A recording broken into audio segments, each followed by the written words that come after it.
I still remember the moment it all snapped, not cracked, not bent, but snapped like a dry branch under a boot. It was a Sunday. One of those picture-perfect mornings where the sun filters through the curtains just right, the smell of pancakes floats in the air, and you think to yourself, God, I'm lucky. My wife, Emily, was at the stove in her tiny pink robe, flipping pancakes like the goddamn perfect housewife she played for years. Our twin boys, Ethan and Mason, were wrestling in the living room, their giggles like music. And me? I sat at the kitchen table, sipping my coffee, wondering if this was what real happiness was supposed to feel like. I didn't know that 2 feet from me stood the biggest liar I had ever let into my life.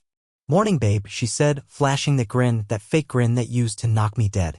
Morning, I replied, smiling back like a fool. The snap didn't come then. No. The universe had a crueler, more cinematic moment planned for me. It came 2 hours later when I was folding laundry and found it. A text on Emily's second phone, the one she claimed was for work emergencies only. I shouldn't have looked. I knew better. But some grim whisper in my gut told me, look. I did. And there it was, plain as a knife in the ribs. Jason, can't stop thinking about last night. You're F****** ing perfect. When are we getting rid of him for good? Jason. My best friend. My brother from another mother. The guy who was my best man at our wedding. The guy whose kids I thought my boys called Uncle Jay. I read the message 5 times, each time praying that somehow my brain would rearrange the words into something innocent. But the truth doesn't rearrange itself. It just sits there rotting. My hands shook as I scrolled back, heart pounding against my ribs like a prisoner desperate for escape. The messages were all there, months worth of filth. Midnight rendezvous. Hotel meetups. Whispers of love. Dirty talks about what they did while I was away working overtime for her and the boys. I almost vomited right there on the fresh laundry. I staggered into the bathroom, locked the door, and stared at myself in the mirror. A stupid, clueless man stared back. I had to know more. Had to. Was it just dirty talk? Was it just sneaking behind my back? Or was it worse? Way worse? It was like a demon whispered in my ear right then. What if the kids aren't yours? The thought slammed into me harder than any punch I've ever taken. Ethan's brown eyes. Mason's crooked grin. God. Jason had the same eyes. Same smile. No. No. No. No way. But the thought burrowed into me, festered, grew until it consumed every cell in my body. I couldn't breathe.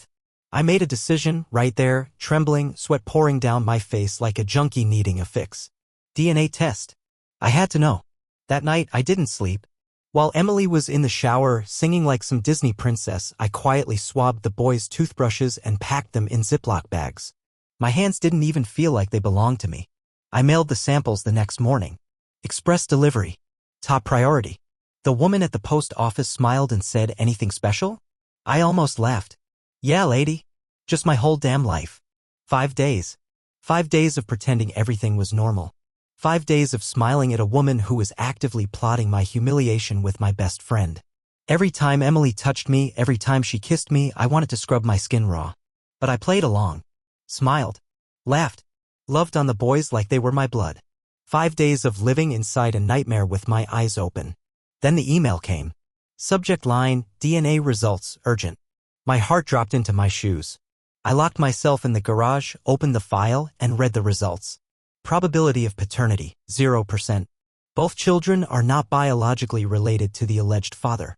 My whole world exploded. I sat there, staring at the words on the screen, my hands shaking so bad I almost dropped my phone. 0%. Not one mistake. Not some weird lab error. 0. Both of them. Not mine.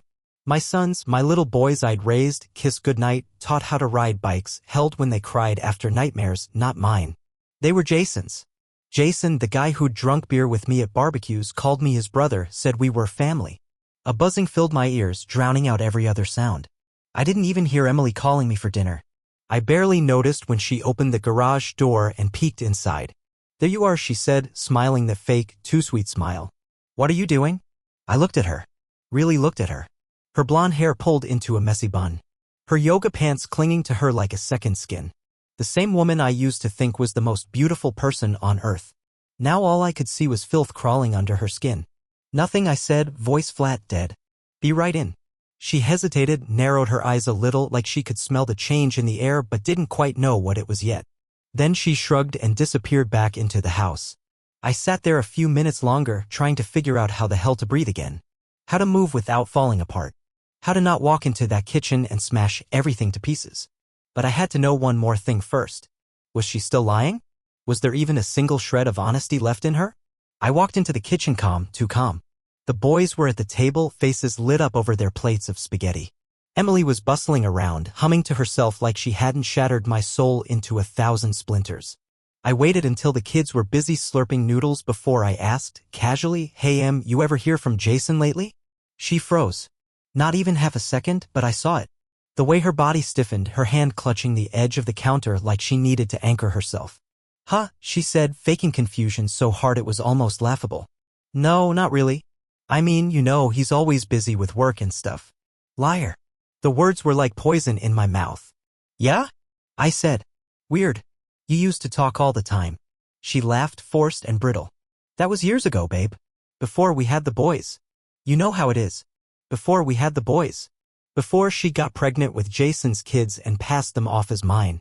I could feel the rage building under my skin, a volcano ready to blow. But not here. Not yet. I wasn't going to give her the satisfaction of a messy scene in front of them.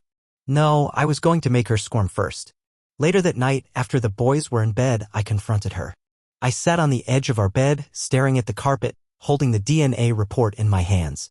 She walked in wearing one of those skimpy little nighties she used to drive me crazy. Now it made me sick. "What's wrong, babe?" she asked, frowning, playing innocent.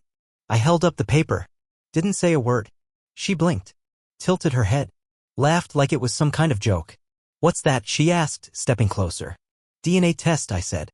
My voice was so cold, so sharp, it barely sounded like mine. "For Ethan and Mason." The color drained from her face so fast it was like watching a mask melt off. "Why would you do something like that?" she hissed. "Because I'm not ing idiot, Emily." Her mouth opened and closed, fish-like, for a second. Then she crossed her arms over her chest and snapped, "You're being dramatic. Those are your kids." I laughed. A short, ugly sound. "Science says otherwise." I threw the paper at her feet. She didn't even pick it up. Instead, she rolled her eyes. "Oh my God, you're seriously going to believe some stupid test over your own wife?" "My wife," I spat, "screwed my best friend behind my back. Lied to me for years. Played me like a damn fool. And you think I should trust you?" She dropped the act then. No more tears. No more fake innocence. Her face twisted into something ugly, something real. "So what?" she snapped. "You think you're some big victim here? You were boring, Tyler. You were always working, always tired. Jason made me feel alive again. Made me feel wanted. Maybe if you'd been a better husband, you wouldn't be in this situation." It hit me harder than any punch. She didn't even deny it. She blamed me. I stood up so fast the chair toppled over. "You're disgusting," I said, voice low, shaking with rage. "You used me. Used the boys. Lied to my face every damn day. And you have the balls to act like it's my fault." She shrugged, flipping her hair over her shoulder like she couldn't be bothered. "Grow up, Tyler. Life's not some fairy tale. Get over it." I stared at her, the woman I had once sworn to love forever, and realized she was a stranger. Worse than a stranger. A monster in human skin. And for the first time that night, I knew what I had to do. Tomorrow, everything would change. Everything. I barely slept that night. Every time I closed my eyes, flashes of memories hit me like bullets. The boys' first steps, their birthday parties, Jason handing me a beer at their 3rd birthday and slapping me on the back, saying, "You're a good dad, man." Good dad. To his kids. Emily had rolled over after our fight, completely unfazed, scrolling through her phone like we hadn't just detonated our marriage. Every click of her fingernails tapping on the screen was another slap to the face. By morning, I had a plan. I made breakfast like usual, flipping pancakes for Ethan and Mason, ruffling their hair, making them laugh. They were innocent. None of this was their fault. They were still my boys, even if they weren't biologically mine. I wasn't going to let Emily destroy them too. Emily floated around the kitchen like she didn't have a care in the world, wearing tiny shorts and sipping her coffee like the queen of lies she was. She didn't even glance at me. Not once. Like I was already invisible. But not for long. After I dropped the boys at school, I drove straight to Jason's house. I didn't call. I didn't warn him. He opened the door, bleary-eyed, wearing a wrinkled t-shirt and basketball shorts. Looked like he just rolled out of some random bed. Probably not even his own. "Tyler," he said, rubbing his face. "What's up, man?" I didn't answer. I punched him square in the mouth. He staggered back, clutching his lip. "What the hell, dude? You knocked up my wife, I said through gritted teeth. Both kids. They're yours. He paled. His mouth opened, trying to deny it, but the blood on his teeth made him look like a damn cartoon villain. Tyler, listen, man, it was a long time ago, it was just… You were supposed to be my best friend, I snarled. You sat at my table. You held my sons in your arms. You goddamn toasted to our anniversary. He shook his head frantically, backing away like I was a loaded gun. It didn't mean anything, man, it just happened. Just happened. That was their excuse for everything. Like adultery was AF ****ing sneeze. I didn't hit him again. I wasn't going to waste another second getting my hands dirty over scum like him. I turned on my heel and walked away while he was still stammering out apologies that meant nothing. I wasn't done yet. I got back into my car, my hands still shaking from the rage crawling through my skin. I texted Emily one line. Family meeting. 6 p.m. Don't be late. When she saw the message, she probably thought I was going to beg her to stay. She didn't have a clue. I spent the rest of the day preparing.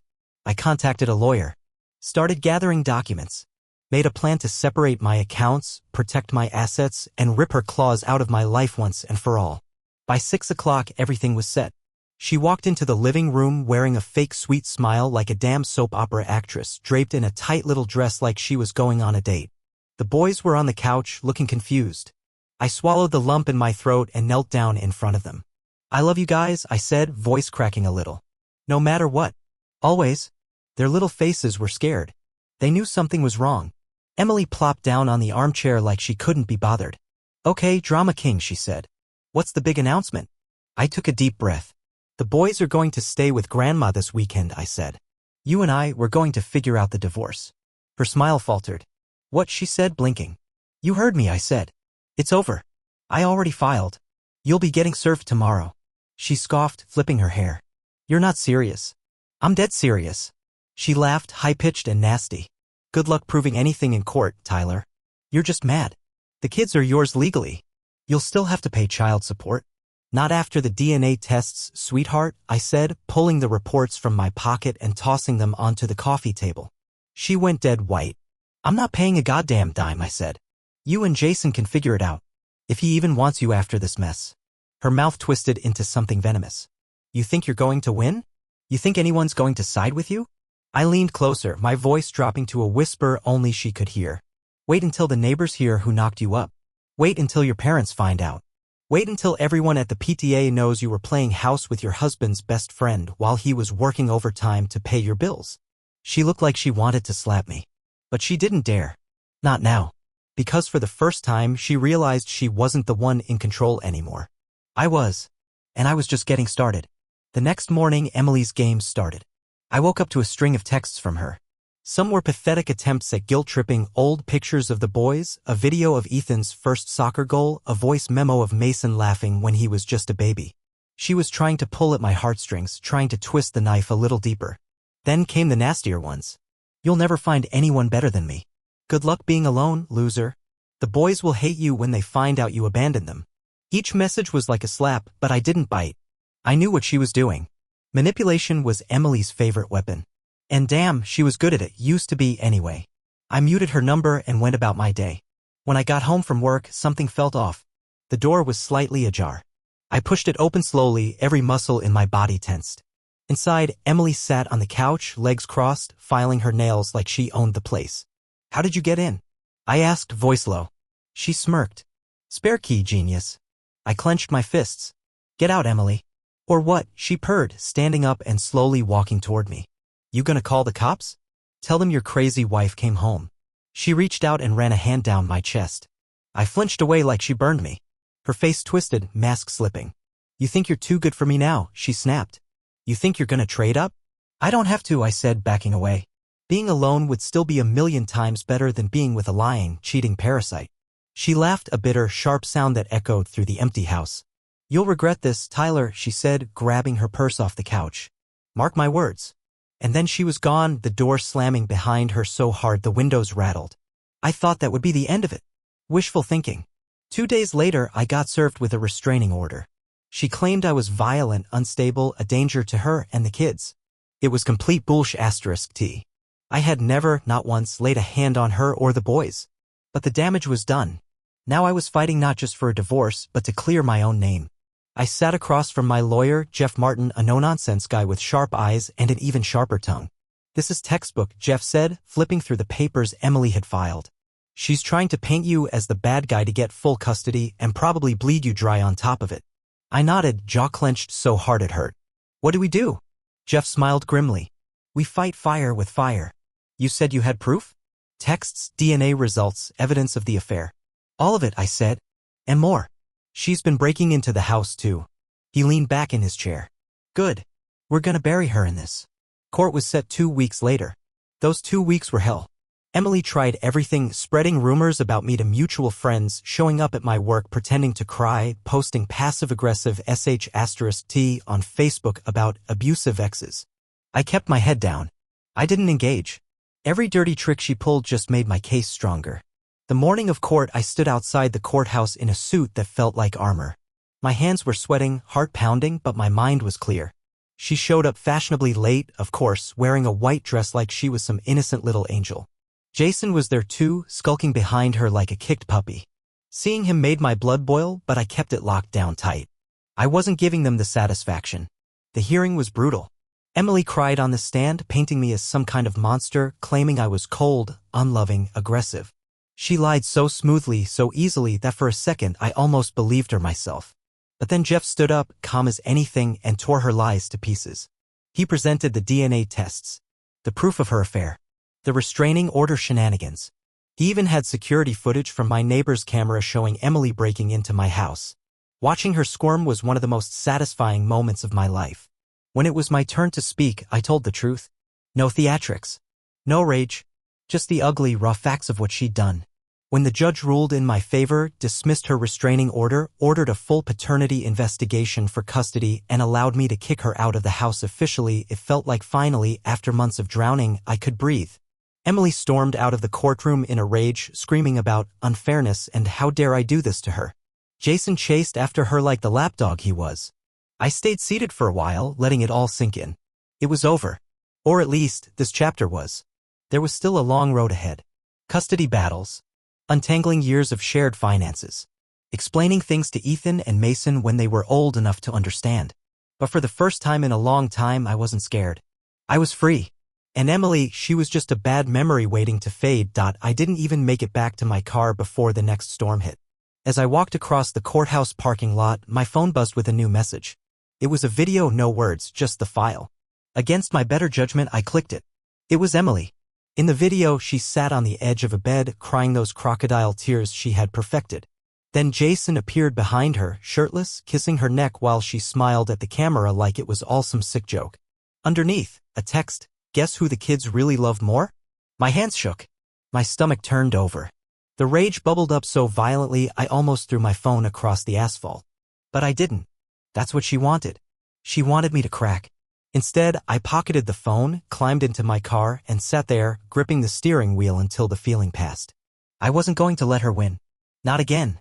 A few days later, the custody process officially began. The court ordered a full paternity test for both Ethan and Mason, standard, given the circumstances. I braced myself for the results even though deep down I already knew the truth. Emily, of course, fought it tooth and nail. She tried to claim it was traumatizing for the boys, tried to paint me as a monster once again. But the judge wasn't having it. Her little performance at the earlier hearing had left a bad taste in everyone's mouth. When the DNA results came in, it was official.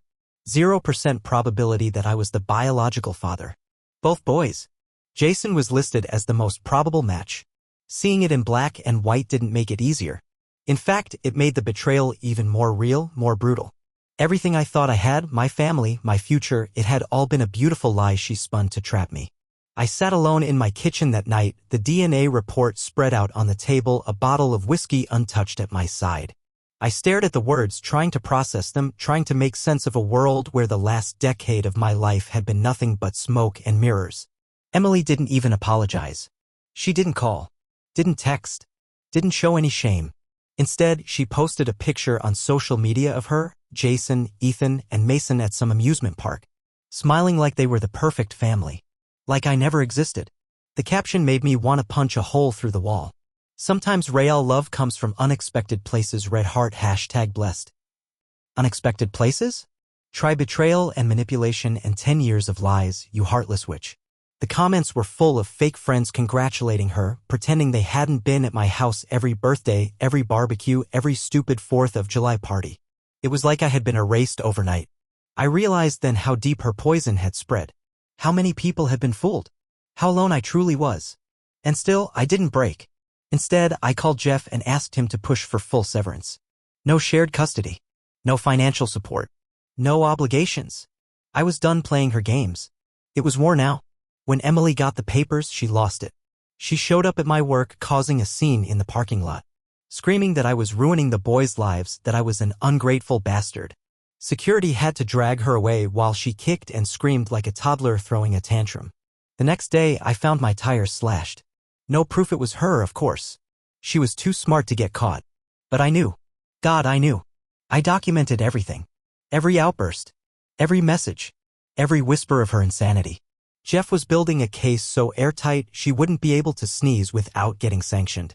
One night, about a week later, I got a call from a number I didn't recognize. It was Jason's girlfriend. Yeah. Turns out Jason had been cheating on her too, with Emily, obviously. She had found out about everything, the kids, the lies, the fake family facade. She was furious. She wanted revenge. And she wanted to help me do it. We met at a quiet coffee shop downtown. She was younger than I expected, early 20s maybe, all blonde hair and nervous energy. I can get you proof, she said, voice trembling but determined. Proof that they planned all this. That they laughed about it. That you were just convenient. She pulled out her phone and showed me screenshots. Messages between Emily and Jason, mocking me, bragging about how easy it was to milk me for money, stability, a perfect life. One message from Emily stood out, burned itself into my memory. Tyler's just a walking wallet. Dumb enough to think they're his. Dumb enough to stay. I felt something in me snap. Not anger. Not sadness. Clarity. I wasn't just collateral damage in their sick little game. I had been the target from the start. And now it was my turn to play. I looked across the table at Jason's now ex and smiled coldly. Let's burn them down together. The war had only just begun. We didn't waste time. The first step was gathering everything. Messages, videos, photos, anything that could expose them for who they really were. Jason's ex, whose name I learned was Lauren, had access to his cloud account. Turns out Jason wasn't exactly a tech genius and had been auto-saving every dirty little secret he and Emily ever shared. We met almost every night, piecing it together like some kind of sick jigsaw puzzle. Lauren would sit across from me, scrolling through years' worth of betrayal, her face tight with disgust. Sometimes she cried. Sometimes she laughed bitterly. I knew the feeling. One night, she pulled up a video that made my blood freeze. It was Jason and Emily drunk at some house party, laughing into the camera. Jason said, I can't believe Ty actually thinks those kids are his. Dumb F******** really signed their birth certificates too. And Emily? She just giggled, leaned into him, and said he was desperate. Like taking candy from a baby. Lauren and I stared at each other across the table, the silence thick enough to choke on. She shook her head, tears brimming in her eyes, and muttered, they deserve to burn. I nodded. No more second-guessing. No more hesitation. The second step was leaking the information. We created anonymous accounts and started dropping pieces online. Screenshots, short video clips, enough to make people doubt the fairy tale Emily had crafted. We hit local community pages, Facebook groups, even sent private DMs to people who used to be our mutual friends. All under fake names, VPNs on, untraceable. It didn't take long before the wildfire started. Comments exploded. Friends unfriended her in droves. People whispered, judged, turned their backs. Some tried to defend her, but the evidence was too damning. Too much truth to bury under crocodile tears and fake smiles. Emily panicked. I could almost hear her screams from across town.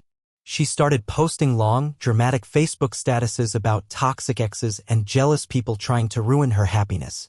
The more she posted, the guiltier she looked. She was unraveling in real time and everyone was watching. Meanwhile, Jason? He disappeared from social media completely. Ran like the coward he was. A week later, I got served. Emily was suing me for defamation. I almost laughed when I read the papers. She wanted damages for emotional distress because of the leaks. She was bold, I'll give her that. Bold and stupid. Jeff was delighted. This is the biggest mistake she could have made, he said, practically rubbing his hands together. Now discovery's open. We can drag everything into court. Publicly. She'd handed me the gun and loaded it for me. At the first hearing, Emily showed up looking like a sad, wilted version of herself. Heavy makeup couldn't hide the panic in her eyes. She avoided looking at me as we sat across the room. Jeff didn't waste time. He submitted the DNA results, the videos, the screenshots, all of it into evidence. We had a damn folder thicker than a dictionary. Emily's lawyer looked like he wanted to melt into the floor. And when the judge read through the case, his face twisted into something between disgust and pity. "Mrs. Carter," he said slowly, "it appears you have misrepresented the nature of your family and the parentage of your children to Mr. Carter, causing severe emotional and financial damages. Furthermore, the alleged defamation consists largely of verifiable facts. In other words, sit down and shut up." Emily turned bright red. She started to argue, to protest, to spin her web of lies right there in the courtroom. But the judge cut her off sharply, warning her if she continued, he would hold her in contempt. It was beautiful. She wasn't in control anymore. Outside the courtroom, as I waited for Jeff to finish filing some papers, Emily stormed up to me. Her face twisted in pure venom. "You think you won?" she hissed. "You think ruining my life makes you a man?" I looked at her, really looked at her, this pathetic, hollow shell of a person I once thought I loved, and I felt nothing. No anger. No sadness. Just a cool, clean sense of closure. "You ruined yourself, Emily," I said quietly. All I did was turn on the lights. She sneered, about to say something else, but I turned my back on her and walked away. That night, I drove to the old lake where we used to take the boys fishing. I sat on the hood of my car, staring out over the water, letting the cool night air clear the last remnants of her from my system. The future was mine again. It wouldn't be easy. It wouldn't be painless. But it would be real. Honest. And for the first time in a long time, that was enough. I thought about Ethan and Mason, 2 kids who would probably never understand the mess their mother made. And maybe one day, when they were old enough to seek the truth for themselves, they'd find me.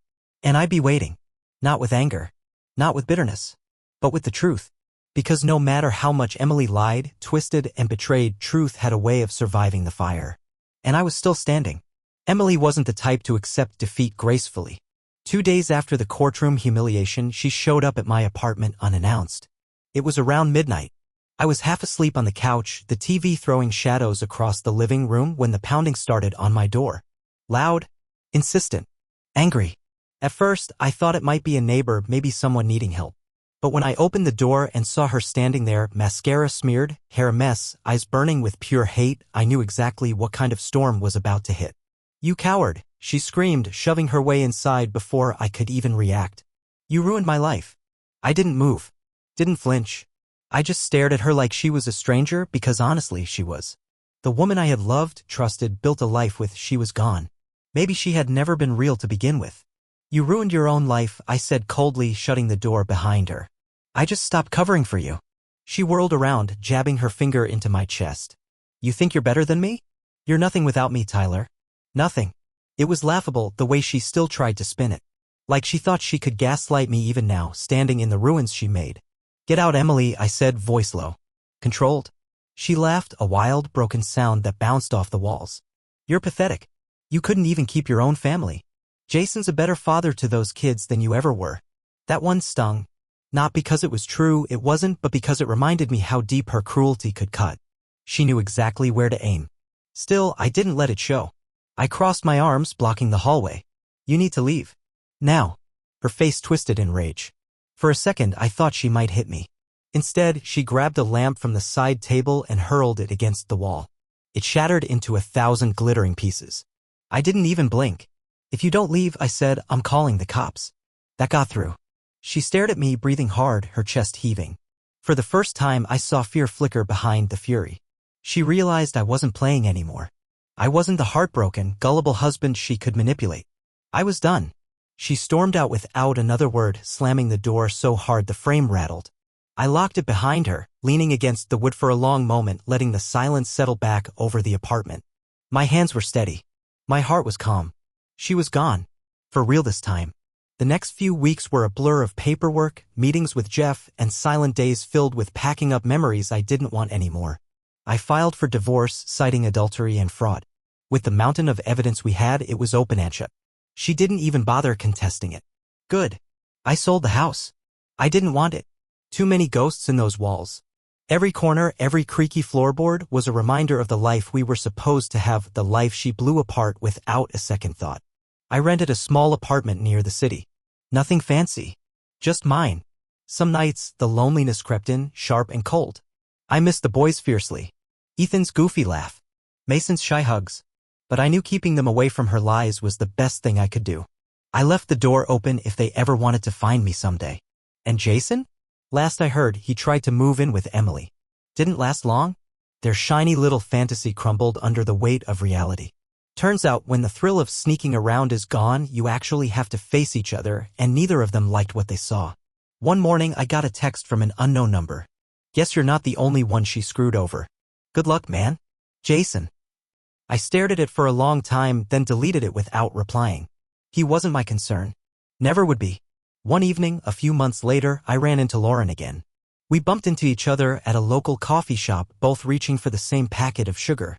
She looked better, lighter, stronger. We sat down for a coffee, swapping updates. She had moved into a new place, started dating again.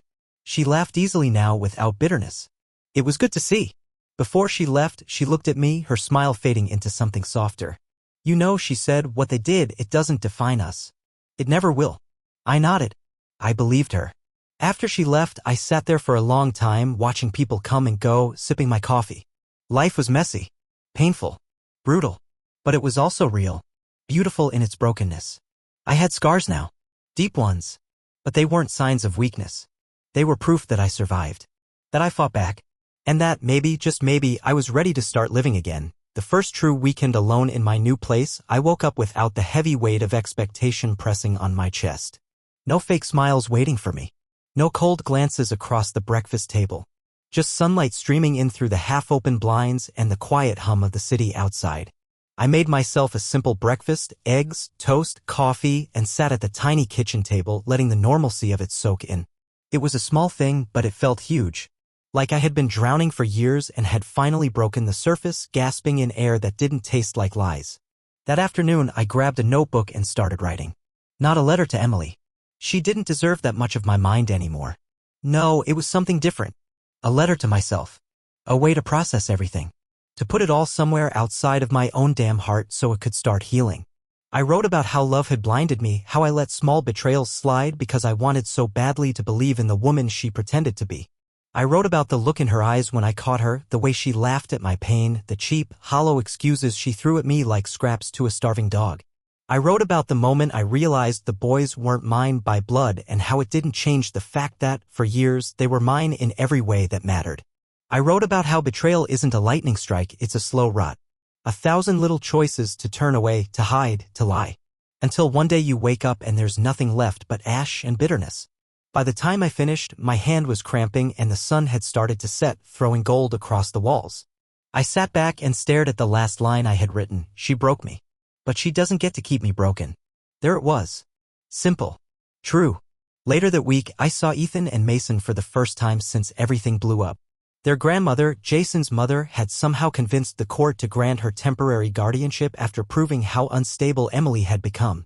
I met them at a diner off the highway, neutral territory. The moment I saw them walk in, my heart twisted painfully. They looked older, somehow. Like they'd grown up faster than they should have had to. Ethan grinned when he saw me and bolted across the diner, throwing his arms around my waist. Mason hung back a little, shy, uncertain, but when I crouched down and opened my arms, he came too, burying his face in my shoulder. We sat in a booth, ordered burgers and fries, and talked about everything except what had happened. They told me about school, their favorite new video games, the dog they were hoping to get. I listened, soaking in every word, every laugh. When it was time to leave, Ethan looked up at me, his face serious. "Are you still our dad?" he asked, voice small. I swallowed hard. "I'll always be your dad," I said. "No matter what." Mason climbed onto the seat and hugged me again without saying anything. I drove home that night feeling both heavier and lighter. There was so much pain there still, so much unfinished hurt, but there was love too. Real love. The kind that didn't vanish just because DNA said otherwise. Weeks turned into months. The divorce finalized. Emily tried, predictably, to claw back into my life once she realized Jason wasn't sticking around to play daddy. She sent texts, emails, even a voicemail once, crying and begging for another chance, swearing she had changed. I didn't answer. Not once. I had learned that lesson the hard way. When someone shows you who they really are, you believe them the first time. I poured my energy into work, into hobbies I had long abandoned. I started running again. I took a weekend trip alone for the first time in my life, just me, the open road, and a duffel bag. I even went on a few dates. Nothing serious yet, but for the first time it didn't feel like I was dragging a corpse around with me. I wasn't looking for someone to fix me, I had already started fixing myself. One night, sitting on my balcony watching the lights of the city twinkle like fallen stars, I thought about what I would say to someone else going through what I did. I would tell them, you will survive this. Even when it feels like you won't. Even when every breath hurts and you're convinced the pain will never end, you will survive. I would tell them their betrayal is not your failure. Their lies are not a reflection of your worth. And most of all, healing is not linear. Some days you'll feel strong. Some days you'll fall apart. Both are okay. Just don't stay broken for someone who wouldn't even bleed for you. I closed my eyes and let the cool night air wash over me, feeling a kind of peace I hadn't known in years. The scars would always be there, sure. But they were mine. Proof that I fought. Proof that I lived. Proof that no matter how hard she tried to destroy me, I chose to build myself back up, stronger than before. A year later, I stood in front of a mirror adjusting my tie, something I hadn't worn since my wedding day with Emily. The irony wasn't lost on me. But today wasn't about the past, it was about a future I had fought like hell to reclaim. I was going to a charity gala. A small one, organized by the Foster Foundation I had started volunteering for months ago. They specialized in helping kids caught up in messy custody battles, kids like Ethan and Mason once were. Speaking of them, they were doing great. They stayed with Jason's mom officially now, but I got visitation rights. We had built our own new version of a family, one based on choice, not blood. They still called me Dad. Nobody tried to correct them. Nobody would dare. Ethan joined the basketball team. Mason loved art class. They smiled a lot more now. Real smiles, not the tight, confused ones they used to wear when Emily and I were tearing each other apart. As for Emily? Last I heard, she was living 3 cities over, working some dead-end job after Jason kicked her out. No custody, no friends left, no audience for her endless lies. She had become exactly what she had always been inside, empty. She tried reaching out a few more times, letters this time, desperate scribbles talking about what we had and how much she missed her family. I didn't even open them. Just tossed them straight into the trash without a second thought. She was a ghost now. Nothing more. The gala was held at a nice old hotel downtown, the kind with chandeliers and thick carpets you could sink into. I walked in, a little stiff, but found myself relaxing as soon as I saw familiar faces. People who had seen me at my lowest but believed in the man I was rebuilding. Halfway through the night, I was standing near the bar when I met someone. Her name was Natalie. Sharp green eyes, a laugh that didn't sound rehearsed. She wasn't trying to impress me and I wasn't trying to impress her either. It was just easy.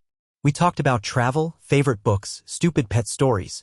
No heavy pasts, no hidden knives waiting to twist. Just 2 people figuring out if maybe, just maybe, it was safe to hope again.